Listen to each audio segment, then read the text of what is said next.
الرحمن الرحیم۔ اگر کوئی نمازی کے آگے سے گزر جائے تو کیا اب وہ نمازی اپنی نماز کو توڑ کر ادا کرے گا یا اسی نماز کو وہ بادستور ادا کرے گا؟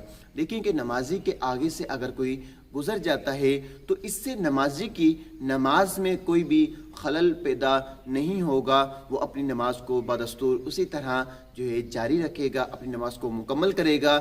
ہاں، گزرنے والا اگر بھولے سے گزر جائے گا تو اب وہ گزرنے والا بھی گناہ گار نہیں ہوگا۔ ہاں، اگر گزرنے والا جان بوجھ کر وہاں سے گزرتا ہے نمازی کے سامنے سے تو اب وہ گناہ گار ہوگا۔ تو اس لیے نمازی جب نماز ادا کر رہا ہو اس وقت احتیاط کرنی چاہیے، جب مسجد میں جائیں اس وقت احتیاط کریں، کیونکہ مسجد میں اکثر اوقات نمازی نماز ادا کر رہے ہوتے ہیں اور ہم جلدی میں نمازی کے آگے سے گزر جاتے ہیں۔ اللہ تعالیٰ مجھے اور آپ کو دین متین پر چلنے کی توفیق عطا فرمائے اور دینی مسائل سیکھ کر اپنے روزمرہ کے مسائلوں کو آسان کرنے کی بھی توفیق عطا فرمائے۔ آمین بجاہ نبی الامین صلی اللہ علیہ وسلم۔